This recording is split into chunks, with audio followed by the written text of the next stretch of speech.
bonsoir à tous. À la une de ce journal, l'insécurité grandissante dans le chaudron de la crise anglophone impacte sur l'activité de transport interurbain. Des voyageurs n'osent pas emprunter la route Douala-Bamenda. Aucune agence de voyage n'offre la possibilité de faire la liaison entre la capitale régionale du Nord-Ouest et celle de la capitale économique du Cameroun. Et pour cause, l'insécurité décriée par les commerçants, les voyageurs et les transporteurs. L'économie en a pris un sérieux coup à la gare routière de Bonabéry, évocation en ouverture de ce journal. À l'international, un front de l'opposition se met en place pour barrer la voie au troisième mandat d'Alassane Dramane Ouattara en Côte d'Ivoire. Henri Konan Bédié se dit favorable à l'appel de Guillaume Soro. Pendant ce temps, le président de la Guinée-Conakry, lui aussi candidat à sa propre succession, doit faire face à une nouvelle vague de manifestations. On en parle dans la page internationale du 20h.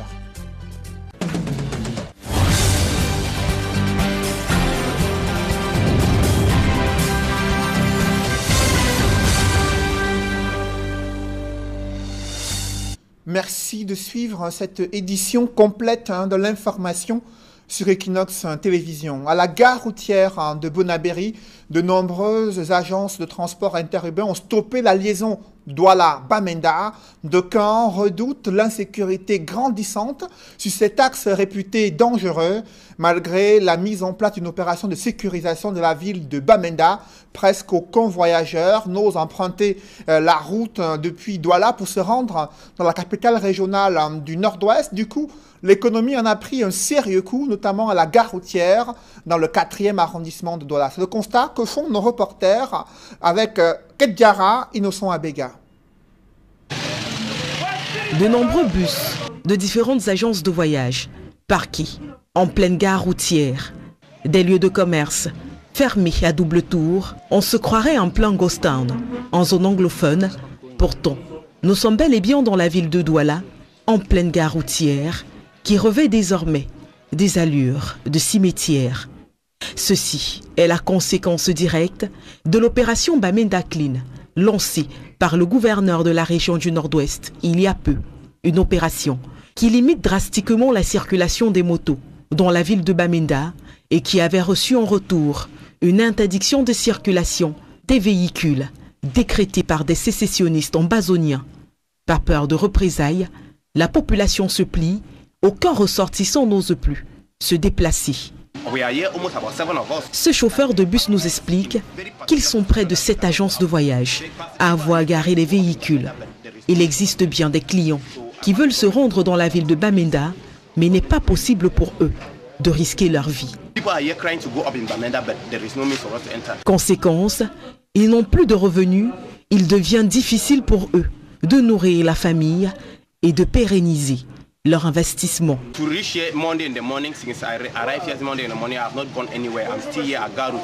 Le chauffeur du bus poursuit et explique que depuis son arrivée à Douala, ce lundi, il n'a pas bougé de la gare routière de Bonabéry. Il craint que les pièces de son véhicule arrivent à expiration sans qu'il n'ait même pu rentrer dans son investissement. En dehors des chauffeurs opérant sur l'itinéraire Douala-Bamenda, la situation a des effets sur l'économie nationale. La gare routière de Bonabéry était le lieu de travail de nombreux Camerounais qui aujourd'hui voient leurs activités tourner au ralenti. Ça fait pratiquement 2 semaines. On n'a pas les passagers, quelques voitures du sud-ouest qui arrivent, ceux du nord-ouest, rien ne fonctionne. Donc franchement, nous qui ne vivons que dans la gare routière, nous les baigneurs qui ne travaillons que dans la gare routière, nous ne pouvons plus. Pour ces derniers, il n'existe qu'une seule solution à ce problème global, le retour à la paix. Réfléchissons seulement pour ce problème. Parce que c'est déjà tout le monde qui souffre. Ce n'est plus seulement le problème du nord-ouest ou du sud-ouest. C'est à tout le Cameroun. Une solution qui doit être appliquée avant que les choses ne se dégradent un peu plus. Dans ce contexte d'enlisement de la crise anglophone, la Cour d'appel du Centre a rejeté l'appel formulé par les avocats de Sisiku Ayuk Tabé. Cette juridiction confirme ainsi la condamnation à vie prononcée lors d'un procès au tribunal militaire à Yaoundé. Cependant, les avocats du leader du mouvement séparatiste anglophone dénoncent de nombreuses violations des droits de la défense. Explication avec Ike Cyril. La Cour d'appel du Centre confirme la condamnation à vie de Sisiku Ayuk Tabé et ses coaccusés. C'était à l'issue d'un procès que les avocats du leader sécessionniste qualifient de marathon et au cours duquel l'affaire Ayuk Tabé, d'après ses conseils, a même failli être oubliée. Il a fait l'appel et les renvois de toutes les affaires telles qu'annoncées par lui-même. Mais c'est l'équipe de défense de M. Ayuk Tabé qui a annoncé que notre affaire est là. Ce n'est pas encore appelé. C'est à ce moment que le juge a donc décidé d'instruire le greffier pour sortir notre dossier. Les avocats de Ayuk Tabé dénoncent également la tenue de l'audience dans une langue que les accusés ne comprenaient pas. Vous savez que la langue de Sisiku Ayuk Tabé et les autres est la langue anglaise. Ils ne comprenaient pas ce que le juge disait. D'ailleurs, s'il donnait des directives, nous, on pouvait bel et bien conseiller nos clients de suivre les instructions. Ce n'était pas le cas. Pour les conseils du leader sécessionniste, il s'agit d'une violation à la fois de la Constitution et du Code pénal. Nos clients sont des anglophones et ils bénéficient de ces droits. C'est constitutionnel. Et notre code pénal le prévu aussi. Ceux qui ne s'expriment pas en langue que le tribunal n'entend pas aussi, un anglophone qui se retrouve à Yaoundé, il doit bénéficier avec le traducteur. Il a fait toute son affaire en français et après il a donné la parole au parquet.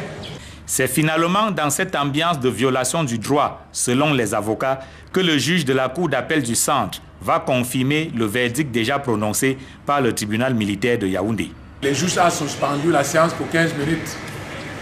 À moins même de 10 minutes, il est entré. Dès qu'il est entré, il a décidé donc maintenant de prononcer la sentence. Pour dire encore que tout ce qui s'est passé au tribunal militaire, la condamnation à vie qu'on a donnée à nos clients, il a confirmé ça. Et nous n'avons pas droit à faire quelque chose. Condamné à vie par le tribunal militaire de Yaoundé, Sisiku Ayuk Tabé et coaccusés espéraient une annulation ou une remise de cette peine. Il n'en sera finalement rien. La condamnation a été confirmée par la Cour d'appel du Centre.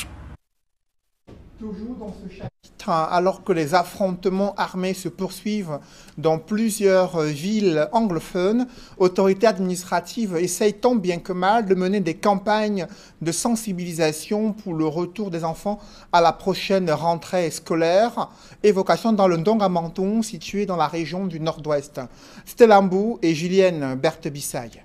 À 2 semaines de la rentrée scolaire 2020-2021, le préfet du Ndongamanton mobilise la communauté éducative. Quentin Saimondo est préoccupé par le retour effectif de tous les élèves à l'école. Pour l'autorité administrative, la sensibilisation doit se poursuivre sur le terrain. Les autorités administratives, municipales et acteurs de la société civile font le tour pour informer, sensibiliser et mobiliser les populations.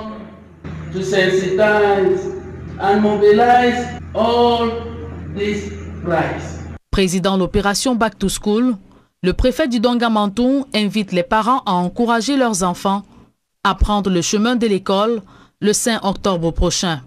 Let us act now by encouraging all our children. Encourageons nos enfants en âge scolaire à se rendre à l'école le 5 octobre, jour de rentrée officielle. On 5 octobre 2020. Au moment où la rentrée scolaire s'annonce à grands pas, certains parents redoutent néanmoins d'envoyer leur progéniture à l'école dans un contexte de kidnapping avec demande de rançon et autres violences perpétrées par les séparatistes dans la région. C'est un coup de théâtre dans le paysage politique. Une section fédérale de l'UNDP annonce qu'elle boycotte les élections régionales. Pourtant, le parti a décidé au plan national d'y participer. Quelles en sont les véritables raisons de cette décision d'une section de l'UNDP dans la région du Nord qui décide de ne pas participer aux élections régionales? Élément de réponse avec Jean-Blaise Noupéé et Xavier Foka. Alors que les partis politiques finalisent les investitures des candidats et d'autres peaufinent leur stratégie, la Fédération des sections UNDP du Mayorais ainsi que les chefs de 2e et 3e degré de ce département situé dans la région du Nord disent non aux élections régionales du 6 décembre prochain. Nous, les chefs traditionnels, nous ne partons pas aux élections. Aujourd'hui, pour exprimer notre mécontentement, nous avons décidé de ne pas faire acte de candidature, de ne pas participer aux élections régionales. Par cette décision de ne pas prendre part aux élections régionales, les conseillers municipaux de cette section de l'UNDP entendent dénoncer la marginalisation des chefferies de ce département. Nous avons eu à poser des problèmes, parmi lesquels la reconnaissance de nos chefferies traditionnelles dans le Mayorais. Nous avons saisi le MINAT en février 2019 pour lui faire état de la situation opaque de la gestion des chefferies dans ce département. Réunis ce 18 septembre, les conseillers municipaux UNDP des 4 sessions du Mayorais ont adopté une déclaration commune de boycott des élections régionales. L'objectif visé est de toucher d'une part la hiérarchie du parti et d'autre part les instances du pays pour un réel changement. Nos chefs coutumiers sont piétinés, maltraités, humiliés tous les jours. Moi, en tant que section représentant de la section de Tcholilo, on a débattu de ce point et on s'est dit que aller à ces élections, c'est vraiment cautionner, accepter le mal qu'on fait à nos différents chefs et à toute la population du Mayorais. Notons que cette position de la Fédération des sections UNDP du Mayorais dans le Nord est contraire à la décision du parti qui prendra part au régional dans les 3 régions septentrionales ainsi qu'à l'est du pays où l'UNDP a des maires.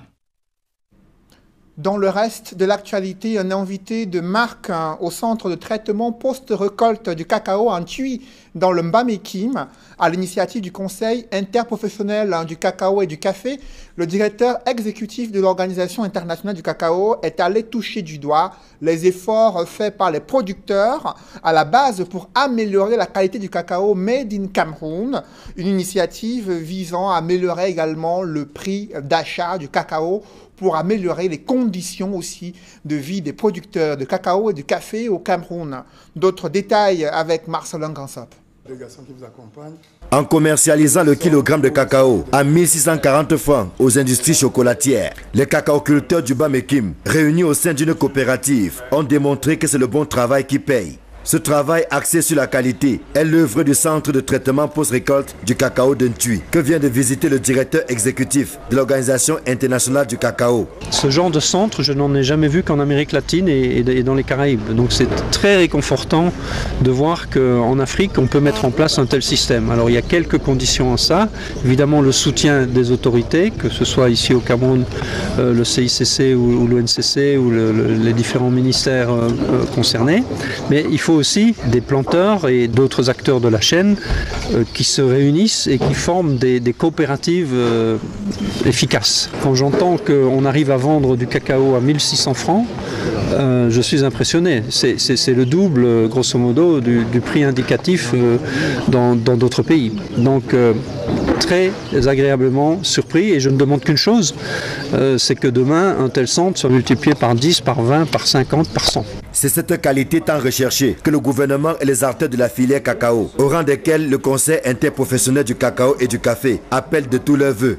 D'où la multiplication des centres de traitement post-récolte, à l'instar de celui de Ntui, qui garantit aux producteurs un prix décent, à la hauteur des sacrifices consentis. Mais là, je suis vraiment émerveillé parce qu'il y a un niveau élevé de professionnalisme et de division de travail qui fait que chacun fait ce qu'il sait faire le mieux.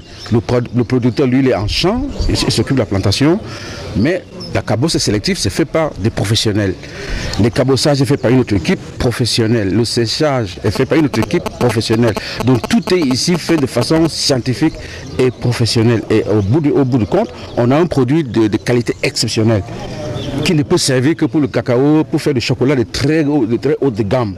Plus que par le passé, la question de la juste rémunération du producteur se pose de plus en plus avec acuité. Ce sujet et bien d'autres étaient au cœur des échanges entre le ministre du Commerce et le directeur exécutif de l'Organisation internationale du cacao, avant que ce dernier ne découvre les merveilles du grand bassin de production que représente le Bas-Mékim. La qualité, il a bien relevé, c'est ce qui se fait après la récolte, c'est-à-dire au niveau de la fermentation et du séchage. Comme vous le savez, nous sommes en train de développer un programme d'implantation des centres d'excellence de traitement post-récolte. Et nous avons, à travers le produit qui sort des 10 centres, un prix différencié.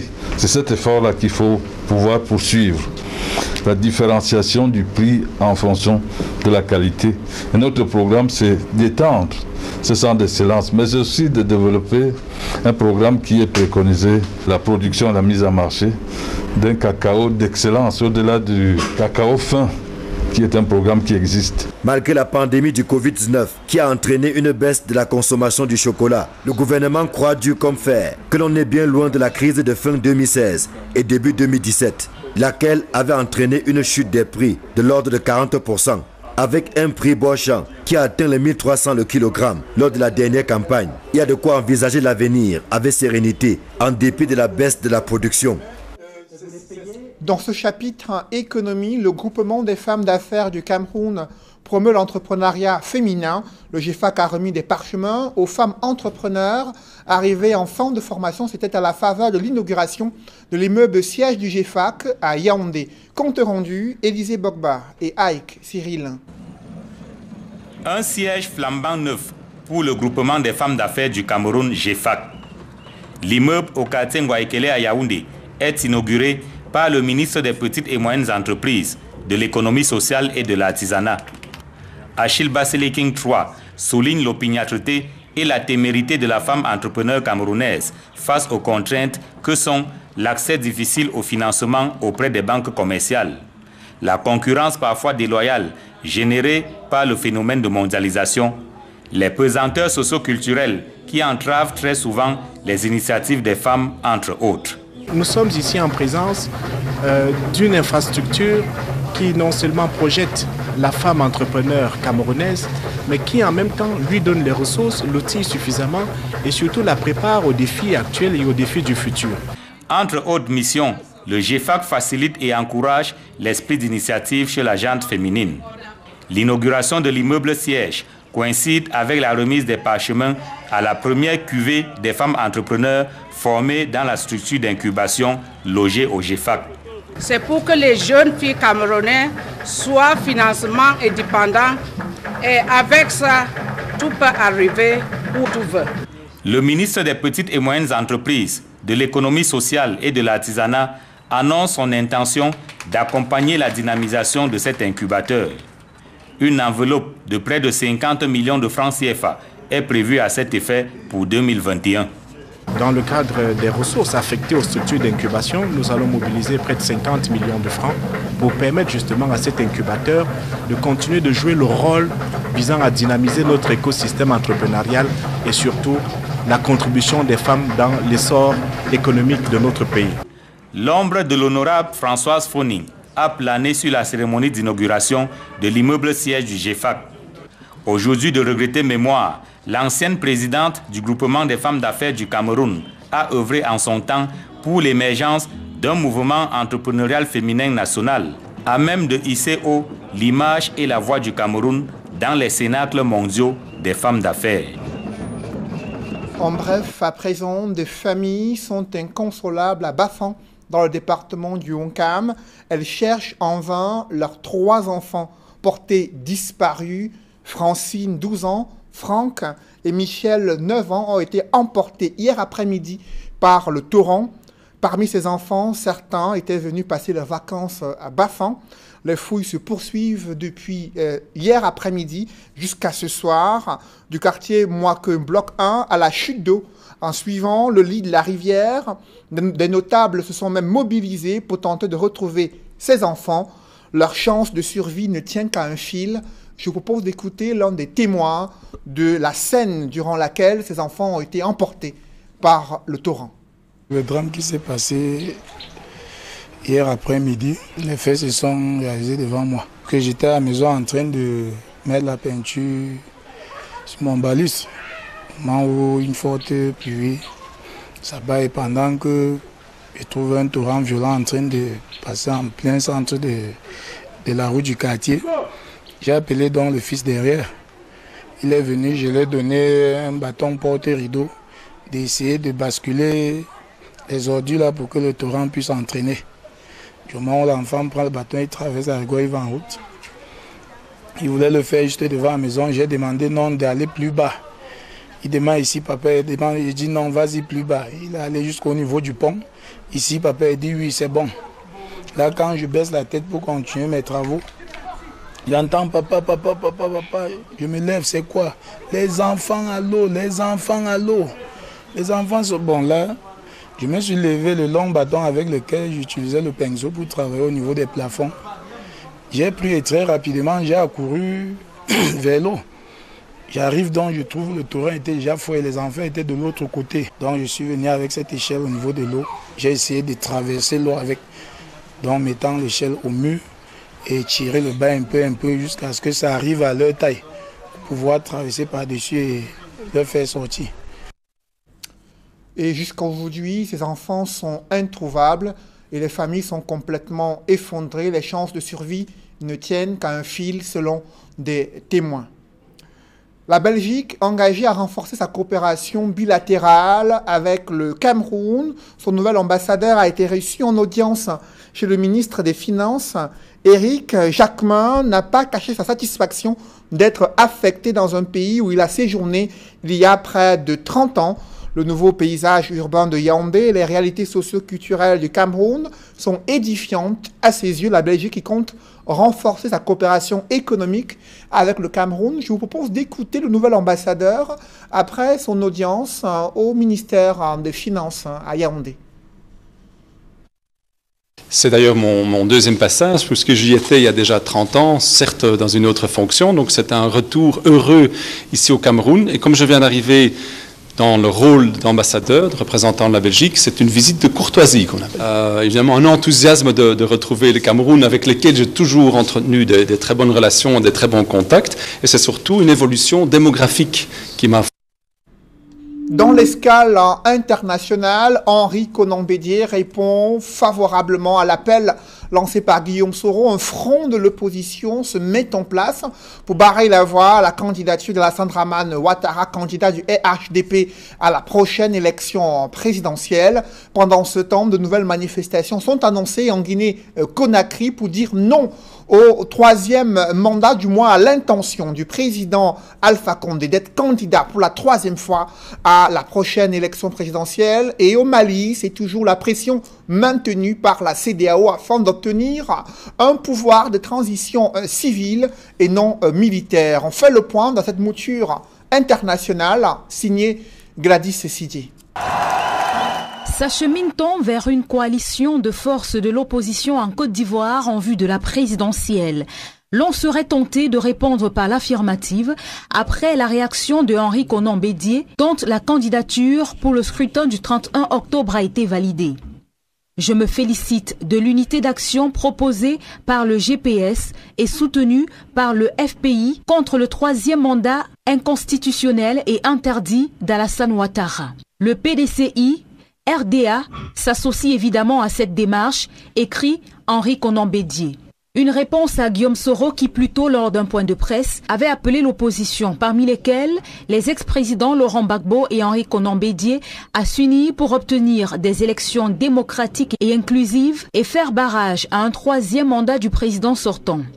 La plateforme Ensemble pour la démocratie et la souveraineté, qui avait déposé la candidature de Laurent Gbagbo, a de nouveau appelé à des manifestations. En Guinée, l'opposition, vent debout contre Alpha Condé, appelle à des manifestations fin septembre. Le collectif Front National de Défense de la Constitution invite le peuple à faire barrage contre un possible troisième mandat de l'actuel chef de l'État. Il a prolongé d'1 mois l'état d'urgence sanitaire instauré en mars en raison du coronavirus. Par conséquent, les nouvelles marches du FNDC risquent d'être déclarées illégales. Les défenseurs des droits humains et l'opposition ont accusé les autorités de se servir de la pandémie du coronavirus comme prétexte pour faire taire la contestation. Et puis au Mali, la junte militaire reste sous pression de la CEDEAO. Le pays s'expose à un embargo total si un président de la République et un premier ministre de transition ne sont pas nommés. Obligé de revoir sa copie, la junte a entrepris des consultations afin de permettre une transition politique dirigée par des civils. La junte, actuellement au pouvoir, a commencé mercredi le processus de désignation des responsables, selon le porte-parole qui indique que toutes les options sont sur la table. Restons au Mali où s'est déroulée l'inhumation de l'ancien président Moussa Traoré, lui qui a été inhumé après des obsèques nationales en présence des responsables de la junte au pouvoir et anciens responsables nationaux. Une fanfare mortuaire a marqué dans la matinée l'arrivée du corps dans un cercueil drapé aux couleurs du Mali dans un camp militaire de Bamako où se sont déroulées les obsèques en présence de soldats en tenue d'apparat. Moussa Traoré qui est décédé à l'âge de 83 ans le 15 septembre dernier après avoir dirigé le Mali pendant 22 ans à la suite d'un coup d'État qui avait renversé le président Modibo Keïta au pouvoir depuis 1960. Moussa Traoré, son corps a été placé près de la tribune présidentielle en présence du colonel Assimi Goïta, chef du comité national de salut public, l'organe mis en place par la junte actuellement au pouvoir. Mesdames, Messieurs, c'est la fin de ce journal. Merci de l'avoir suivi. Juste après cette édition de 20h, retrouvez Serge Alain Autou et ses invités pour le débrief du journal sur le plateau d'Equinox Soir. Serge Alain. Une section de l'Union nationale pour la démocratie et le progrès décide dans la région du Nord de boycotter les prochaines régionales. Précisément dans le Mayoret où ces différents militants de l'UNDP et autres chefs traditionnels se plaignent de ce que le gouvernement n'a pas pris en compte leurs doléances et revendications. Vous vous en souvenez, ils avaient initié une pétition afin que leurs chefs traditionnels voient leur désignation être homologuée pour qu'ils puissent participer aux élections régionales. Face à une fin de non-recevoir, ils ont décidé de boycotter ces élections. Pourtant, l'UNDP participe sur le plan national à ces élections, principalement dans les 3 régions du Nord et à l'Est du pays, mesure de défiance pour attirer l'attention à la fois de la hiérarchie de leur parti, mais également du gouvernement. Voilà, madame, monsieur, c'est donc l'essentiel de l'Equinox Soir, deuxième partie. Bonne soirée à vous, Cédric. Bonne soirée à vous, Serge Alain. Bon week-end à vous, Cédric. Bon week-end également à vous. Rendez-vous lundi. 20h. Madame, monsieur.